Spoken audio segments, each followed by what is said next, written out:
It started with a quiet, almost imperceptible shift in the room. Something about that moment stayed with me, lingering long after the scene ended. I am talking about the recent moments where we see Jason Morgan and Sonny Corinthos actively stepping back from the underworld that has defined them for decades. Jason is prioritizing Danny, desperately trying to sever his ties to the mob to save his son's soul. Sonny is distracted, weary, looking for an exit strategy to dismantle the Corinthos organization. But it wasn't their exhaustion that caught my attention. It was Michael. I couldn't stop thinking about the way Michael watched this transition of power, or rather this abdication of power. At first, it didn't seem important. It just looked like a son relieved that his father was finally finding peace. But if you look closer, there was a quiet, chilling calculation in Michael's eyes. Let's follow this thread, because it leads us into some very dangerous territory. We have to look at the crumbling foundation of Michael's life. His marriage to Willow is fracturing in real time. The trust is gone, replaced by a cold, escalating war of secrets and betrayals. We all know where this is heading. A brutal, scorched earth custody battle for Wiley and Amelia. Michael is a man who thrives on control, and right now, he is watching his absolute control slip through his fingers. Willow is no longer the sweet, accommodating woman he married. She has secured a seat on the hospital board, she is making ruthless decisions, and most importantly, she has aligned herself with dangerous, untouchable force. I keep coming back to Willow's connection with Jack Brennan. This is the piece of the puzzle that changes everything. Brennan isn't just a corporate rival. He is a man with deep, terrifying ties to the WSB.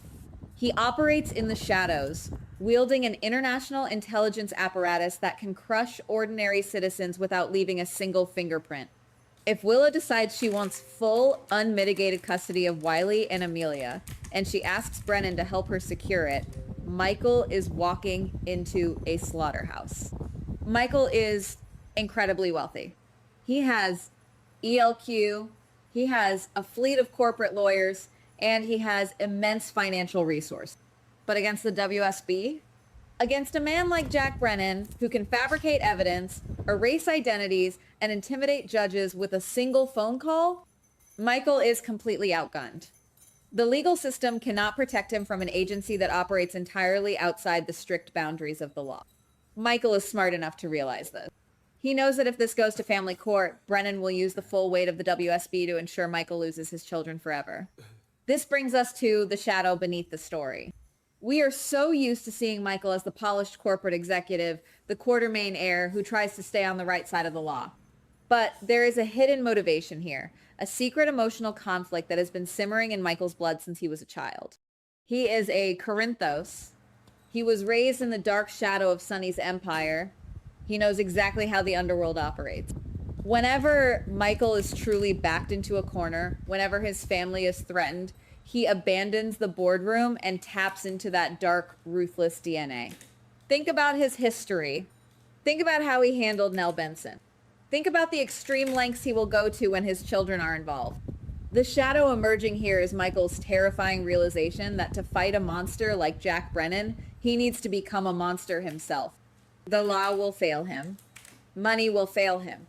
The only thing that can stand toe-to-toe with the WSB is an organized, heavily armed, utterly ruthless criminal syndicate. This is where the narrative takes a chilling turn. Maybe there's another layer here. What if Michael approaches Sonny with a desperate, unthinkable proposition? Sonny is looking to dismantle the organization, to finally wash his hands of the violence and live a quiet life. But what if Michael asks for the keys to the kingdom? He wouldn't ask for it permanently. He would frame it as a temporary measure, a tactical necessity to save his family. It's possible that Michael sits down with Sonny and lays out the grim reality. He will tell his father that Brennan and the WSB are coming for Wiley and Amelia, and that ELQ cannot stop them. He will ask Sonny to hand over control of the Corinthos cartel just long enough to wage a shadow war against Brennan. He needs the soldiers, the underground network, the sheer brutal force of the mob to intimidate Brennan and neutralize the WSB threat. And Sonny, seeing his son desperate to keep his family intact, might actually agree, believing Michael's promise to dismantle the organization once the war is won. Imagine the sheer scale of that conflict. Michael Corinthos sitting at the head of the table directing mob enforcers to dismantle a WSB operation. He would use the underworld to secure his children, pushing Willow into a corner, completely destroying her WSB protection. Michael knows the mob has the capability to do this, and knowing Michael's tactical brilliance, he would likely succeed. He would break Brennan's grip on Port Charles and secure his absolute control over Wiley and Amelia. But this is where the true horror of the situation begins to creep in. The growing tension isn't about the war itself. It's about what happens after the war is won. The more I think about it, the more terrifying the picture becomes. Michael defeats Brennan. He secures his children. The dust settles, but then he doesn't step down. He doesn't dismantle the organization as he vehemently promised Sonny. Why would he keep it? Because of fear. Once you strike at the WSB, you can never truly sleep with both eyes closed again. Michael will realize that if he gives up the mob's protection, the WSB will eventually retaliate. Brennan's allies will come for him in the dark. The only way to keep Wiley and Amelia safe permanently is to maintain the iron grip he just acquired. He must keep the cartel active, well-funded, and lethal. It doesn't seem accidental that the writers have slowly isolated Michael, stripping away his moral high ground and giving him an enemy he cannot defeat legally. He is being pushed into the very seat he spent his entire adult life judging his father for occupying. He will become the new kingpin of Port Charles, but unlike Sonny, Michael will run the mob with the cold, calculated efficiency of a corporate CEO. But a kingpin needs an enforcer. And this is where my heart truly sinks. Look at Danny Morgan. Jason just sacrificed everything, walking away from the life of violence to save his son from the darkness. But what if we're missing something? Danny is not a pristine, innocent kid. He has Jason's blood running through his veins. He already knows that Rocco shot Ross Cullum, and he has shown a disturbing comfort with the dangerous, secretive side of life. What if Danny steps into the void left by his father? Not to serve Sonny, but to stand beside Michael. Imagine the dark poetry of it. A new generation taking the reins. Michael as the calculating, untouchable boss, and Danny as his loyal, lethal right-hand man. Danny might be drawn to the power, the loyalty, and the adrenaline of the underworld, inheriting the exact life Jason desperately tried to shield him from.